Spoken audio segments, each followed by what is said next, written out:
Hello, everybody, and welcome to episode 3 of the Her Game podcast presented by Capelli Sport, the official uniform supplier of the WPSL. Once again, I'm the social media director for the WPSL, Jeremy McPeak, and I am joined by Nicole Singleton, the communications director for the league. Nicole, how you doing? Hey, Jeremy. It's good to be back. Another episode. First, want to thank all of our listeners out there who watched our first 2 episodes of the Her Game podcast on YouTube, Facebook, or IGTV, and then as well as those that are listening to the audio version. So Absolutely. we appreciate the support and listening, and keep subscribing and Yeah, sharing. no question. Just a reminder to download and subscribe via all your favorite podcast platforms. We're on most of them now. I won't go through the full list, but I think you'll be able to find us. And give us a rating and review if you have a spare minute, as that'll help more people find the podcast and join the Her Game audience. But we've got another exciting episode for you today and another special guest who will join us coming up in the second half of the show. But let's dive into what's been going on around the league since our last episode, Nicole. Hard to believe that we're already in week 5 of the WPSL season. It seems like it's flying by. I know someone pushed fast forward because we are right in the thick of the season now with most teams and conferences really getting close to the midway point of their schedule. But then we also have conferences that are just now starting. Right. So it's exciting to see the increase in the number of games we're having as the weeks go on. Yes, a lot of games being played already and a lot of social media posts to keep up with. I think this weekend I shared close to 70 Instagram stories to our story from all the teams around the league who are doing an amazing job of covering their teams and sharing all the great content. But lots of games and lots of teams making their market, including a lot of expansion clubs. That's right. And as you know, in the East region, we saw the most growth this offseason with our new expansion teams. And, when I think about the East region, what really sticks out in my mind is how competitive the Metropolitan South Division is right now, especially with Real Central New Jersey, the Gotham FC Reserves, and Match Fit Academy. All 3 are new expansion teams for this season, and they all hold 1, 2, and 3 spots of their standings. So it's really impressive to see how competitive our new teams are getting in just in their first season. Absolutely. SJEB FC and Washington Dutch Lions are also playing very well in the Colonial Conference, holding the top 2 spots in the standings there. And they joined the league ahead of this season as well. So again, more expansion teams performing.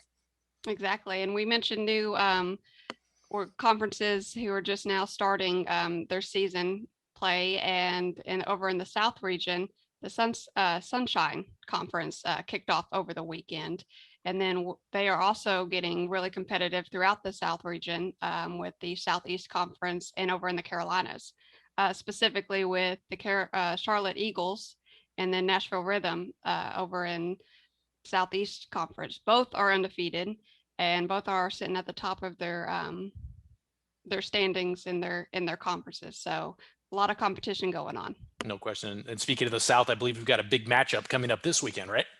We do. In the Southeast Conference, we've got Nashville Rhythm, who's currently undefeated and holding the number 1 spot. They travel to Birmingham to face off with the second place in the standings, Alabama FC. So there could be a little shift in the standings depending on how that game goes. With if Alabama FC can take the points away from Nashville, they can tie them and both sit at first, or Nashville can pull away and increase their lead on the standings. So it'll be interesting to see how that game finishes out. Yeah, no question. And of course, in the Western region, conferences have just started their seasons as well. Since our last episode, the Desert and Pac North both beginning play. Bay Area Surf opened up with a 7-0 win in their first matchup. And Diane Valdez of FC Golden State recorded 4 goals of her own in their season opener. Wow, that's really impressive. And Jeremy, you bring up that's our podcast player of the week, I think, right there. There you go. You bring up the Desert Conference. That's right in your neck of the woods. And it is. I'm all about the Desert Conference. We've got the major competition going up there with FC Tucson and FC Arizona, who are going to be playing this week. So that should be a good matchup coming up. Big interstate rivalry. And speaking of FC Tucson, head coach Amy Garelick was recognized over the past weekend with the She Starts in Tucson trophy for all her work and progress in growing the women's game there in the Tucson area. That's congratulations, Amy. Congratulations, Amy. That's awesome. You always like to see when women coaches are getting recognized for growing the women's game within their area. Absolutely. Move over to the Central region, even more happening over there. We're just bouncing across all over the country. I know, we're hitting all of the marks. We have great performances throughout. Mankato United up in the Northern Conference of Minnesota opened up their season with a 7-0 win.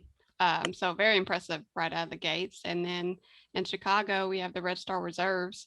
They are currently in their last 3 games have outscored their opponents 14-0. So they're really making a statement. And then I wanted to mention Katie Soderstrom of Lady Victory FC, who in their first match scored a brace and an assist. And then in their last match actually scored 5 goals.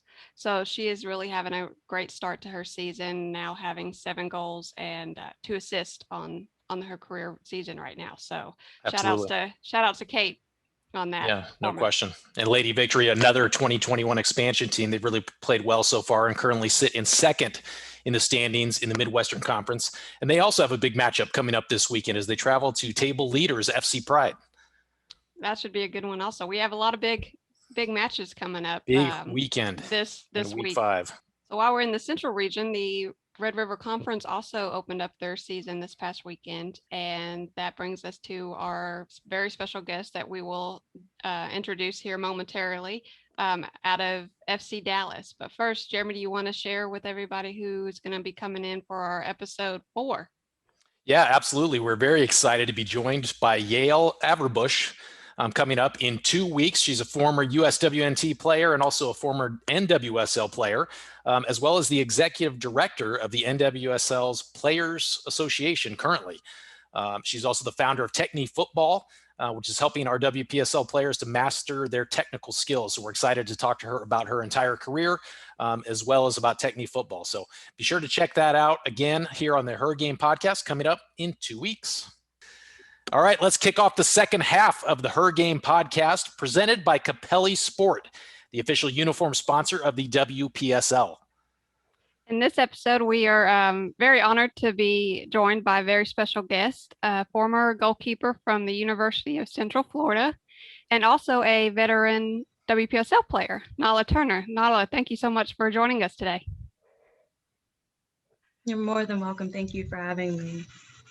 Now, for those who don't already know about Nahla's story and her really inspirational battle overcoming cancer, we will get into that a little bit later on in the episode. But first, Nahla, why don't you tell us a little bit how the love of soccer started and how you got into playing, how you chose the goalkeeping position? Okay, so, I used to be I still am a very energetic person. So my parents had to figure out, a solution to that problem. So they put me in soccer. At the start of it was like more of like a social aspect, just being around my friends when I was around like 6 or 7 years old. And then I started to get more into it. The older that I got more aggressive. And I used to be like a field player and I was scoring goals and everything, but all my coaches said I was too aggressive. Like I was, running into people, pushing down people as a bully on the field. And they're like, you know what, I think goalkeeping, fits your personality well, and I was against it. My parents were against it because they're like, oh my gosh, it's so rough. It's going to be so like dangerous on you. But I did it. And it wasn't dangerous, but I loved it. Fit my personality very well. That's awesome.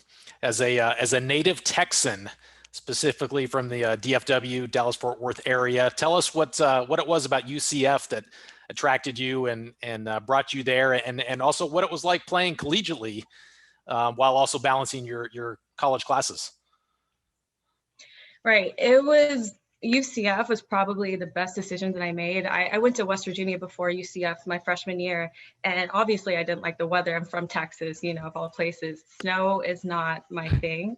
And so when I transferred to UCF, did not see one bit of snow, and I was like, wow. It was like a breath of fresh air. The weather really, it was what attracted me the most. My coaches, they were like, my parents. They treated all of us like family, and my whole team, they're like my sisters.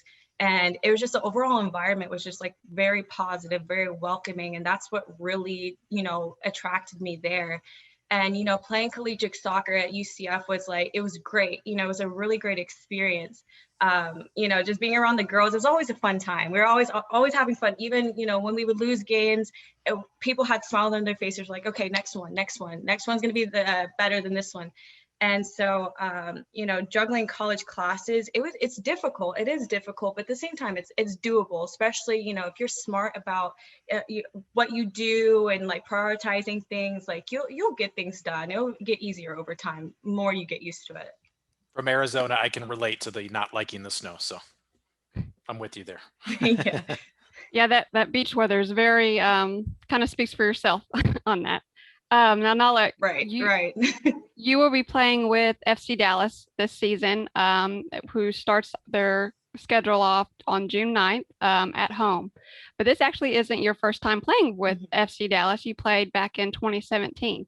Can you tell us a little bit how that original opportunity got open for you and what that led to your playing for them? So I played with FC Dallas DA. I was in high school at the time when I was introduced to WPSL. And Ben Waldron was my coach, and he introduced me to that idea. And I was like, this is great. You're just telling people like, yeah, I know I kind of played, semi-pro. I was in high school, you're telling people I played semi-pro. That was like, it was like I got bragging rights to that. So it was like an amazing opportunity. Like at the time, the competition was great. It was nothing I've ever seen before. I got to play with college kids being like, I think it was like 16, 17 at the time when I first played WPSL, playing against like 23-year-olds, playing with, grown women. And I was just like, wow. And, the girls on that team at the time were very welcoming. And, I actually felt like I was older than I sometimes, they would do things, say things. I was like, whoa. I didn't know you could do that. The style of play was so different from what I was used to, from high school to grown women who are already in college, some are out of college. And so it was a really like eye-opening, experience. And it actually really got me prepared for college soccer, before I actually got into that environment. So I think WPSL starting off when I was in high school was probably a really good decision I've made. You also played for South Star FC in 2019. In the WPSL as well. And the league is obviously a great opportunity for young players, whether it's high school age in your case, which there's not as many of those, but younger players and then collegiate players during their off season. What would you say to a one of your former college teammates or a college player who's considering the WPSL or wants to be in the league? How do they get into it, and why would it be a good experience for them? So I know like the coach. So if you're in college already, I know a lot of the coaches have connections, like already at that. So I would just go to my coach, my head coach, and ask, if there's any opportunities. For example, Tiff Roberts-Sahadak, my head coach at UCF, she was sending links and contact information. So I would ask around, ask your teammates, even, your coaches about any opportunities. Also look online. I know like the FC Dallas WPSL follows me on Twitter, and that's how I kept up with it this whole time. Even being at South Star, I was still kind of interested in FC Dallas. As crazy as that sounds. Yeah. Now being a collegiate athlete, firsthand just how much college athletes put their bodies to the test and to the limits to make sure that they're consistently playing at their full potential, and what all goes into that, both mentally and physically. And with you being a goalkeeper specifically, all the diving and exerting your body that you do just in training and natural, it just very natural to that position. But in summer of 2019, something happened to where it just something didn't feel right. Can you go into detail about what that was? Right. So, the whole summer I was kind of feeling like a slight pain, but I really didn't think much of it until I woke up one morning, and it was just this like very intense, like sharp stabbing pain in my hip. And I was like, maybe I did something wrong. I felt like wrong on it the other day. So I was just assuming that it was that. And so it got a lot worse over over the course of a few weeks. And then I finally got an MRI, and they didn't really go over it with me, mainly just because it's just like they didn't know either, what caused it.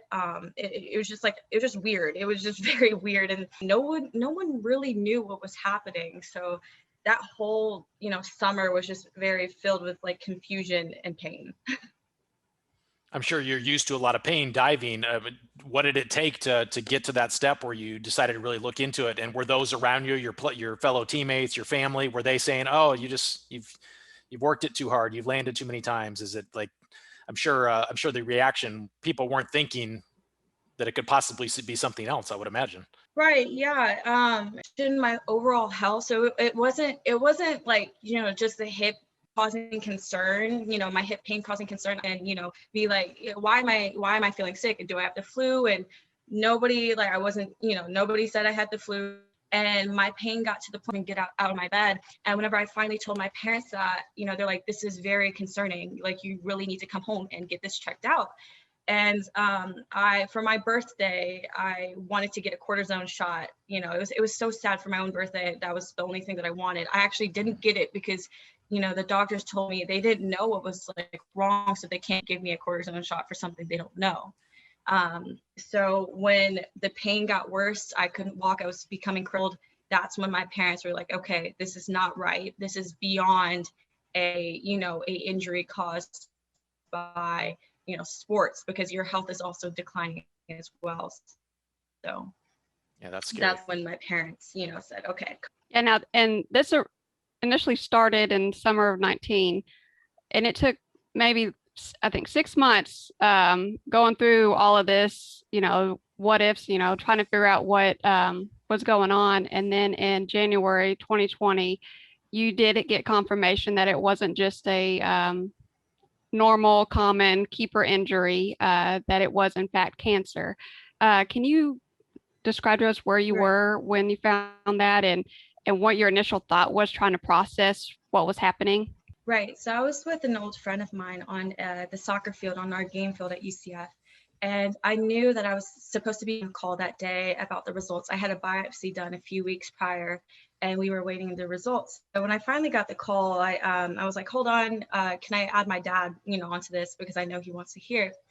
And I knew something was wrong. I knew that she was about to say something I wouldn't like, either it was like something detrimental like cancer or whatever. She was like, I'm so sorry. I was like, why are you sorry? And she's like, you have non-Hodgkin's lymphoma. At first, I didn't know what non-Hodgkin's lymphoma was. And then it finally clicked, the end oma means cancer. When something ends with oma, I was like, wow. And at first I was laughing because, I was in shock. I was like, this can't be right. This is not me. And, I was like, okay, you know what? Can I call you guys back? And then that's when it finally hit. When I hung up the phone, I dropped to my knees screaming, why me? I was hearing that you have cancer. And, my friend ran to me because he was working out on the track. He ran to me and tried to see what was wrong. I was like, I have cancer. And it was just so heartbreaking.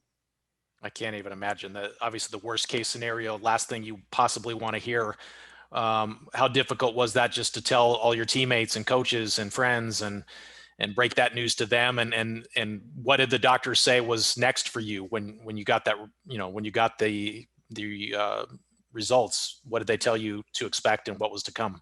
Right. So I remember telling my teammates for the first time, it was practice. I was unable to practice. I was in crutches. So everybody knew that I was out for some reason. And I finally, that day, later on that day, I went to practice. I gathered everybody up. I told my coaches first, and my coaches were crying. Tiff was very heartbroken, and she and I gathered the whole team up after practice. and, I broke the news and told them that I had cancer. When I tell you, everybody cried, everybody was just, full of tears, and everybody was hugging me. I couldn't see, like, I couldn't, bear to see it. Seeing their heartbreak was actually worse than everything. I don't know why. I just couldn't, I just couldn't be around that. And, I told my brother lives in Japan, and my brother is very tough. He has no emotions. He's very nonchalant. And I remember when I told him, he's like, this is not true. Stop, Nahla. It's not true. Stop playing. And he started to break down. And I was like, oh gosh, like, who else am I going to tell that's going to break my heart? But, when I finally got home and we finally got things situated, they told me, okay, well, chemo does cause infertility. So you're going to have to get your eggs frozen. You're going to have to do this, and that.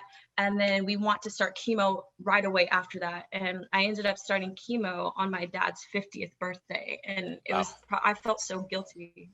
Now, Nahla, I recently read a article that was just published about your story in the Frisco Style, a hometown magazine for you. And in it, your mom mentions how you didn't want to give up the idea of playing soccer even during your treatments and stuff, but also you didn't want to take a break from school. And not only did you continue to go through school, you took on a more of a class load, more classes, and you ended up making the dean's list. So can you tell us, like, what kind of mindset you had to put yourself into to go through everything you were going through and not only commit to your studies, but take on more? I had to have something to get my mind off of everything, whether it was like doing schoolwork or, finding a new hobby, reading books. I had to get my mind off of cancer, the idea of cancer, as much as like I could.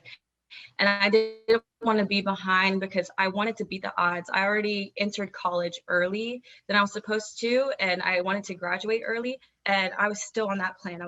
I still had that goal in mind, so I wasn't going to give up. I actually pushed myself harder, just because I'm like, no, this is just a setback. This is just a stupid little illness that I have to deal with. So I kept my mind off of it by getting my schoolwork done. And thankfully I had really very understanding professors that helped me along the way.